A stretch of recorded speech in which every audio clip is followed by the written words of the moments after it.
Have you heard of this person called John Kay? John Kay formulated something called the IBAS framework, mainly to show the excellence and the growth of an organization. IBAS stood for the I, which meant innovation, the B, which stood for brands and reputation. Mind you, you could have a good brand, but you may not enjoy a good reputation. So both brands and reputation were important here. The third thing, A, stood for architecture, the people geography of the organization. The relationship that the organization had, the management had with their employees, with their partners, with their vendors, and so on. And the fourth thing was strategic investment. So unless an organization could have a regular strategic investment in their business to push them into the future, this company would not be a company that was steeped in excellence or growth oriented. They might die one day. So IBAS framework was the framework to gauge the excellence of an organization, which automatically translated into growth for the organization. Now, can we draw this IBAS framework as a parallel to our own growth? Yes, we can, because IBAS framework applies to your personal excellence and growth too. How? I stands for innovation. Isn't it important in today's world that you have to be innovative, that you have to be an out-of-the-box thinker, that you have to be creative? Unless you are creative, unless you are innovative, you will be lost out in today's world, because the world is changing at a very fast pace. Your mind too has to match that. Number two, your brand and reputation. Your brand is your stature. Your brand is what you have built yourself into.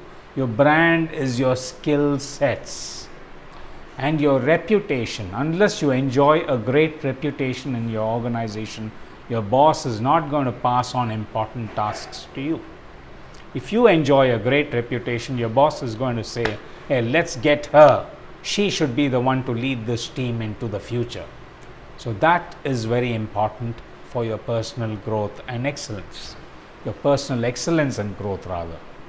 The third thing is architecture, the people geography that you enjoy, your interpersonal relationship with your bosses, with your colleagues, with the people that you deal with, your customers, and all these people. It's very, very important that you network brilliantly with people, because that is also very, very important in today's world. So architecture, the people geography, is also important for your personal excellence and growth. The fourth thing is strategic investment.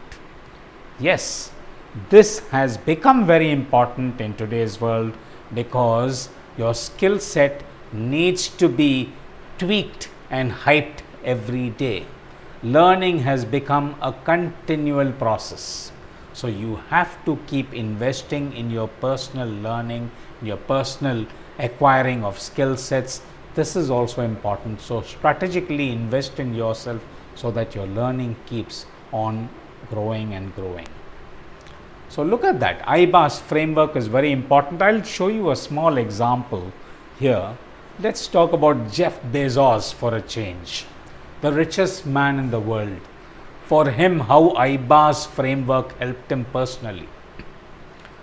Of course, Jeff Bezos built one of the most strongest organization in the world today, the Amazon.com, and then it became Amazon.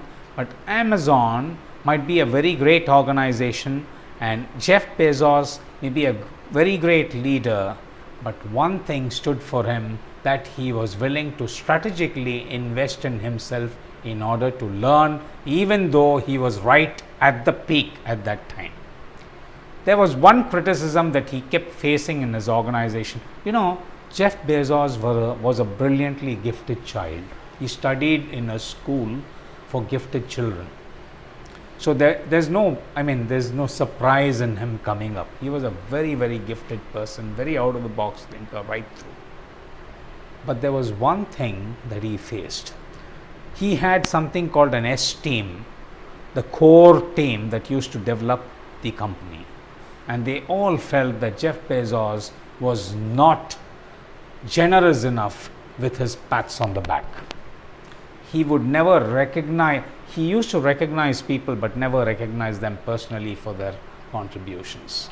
This was a negative thing, and there were a lot of people who were leaving from the top management because they felt that Bezos was not recognizing them. This was something that Bezos realized. He got himself a personal coach. He invested in himself, even though he was right at the top, and he learned. And today Bezos is a different Bezos, because that one weakness of his, he converted it into a strength, and today he is very generous with his recognition of the top core team, which is why Amazon is growing in leaps and bounds even today.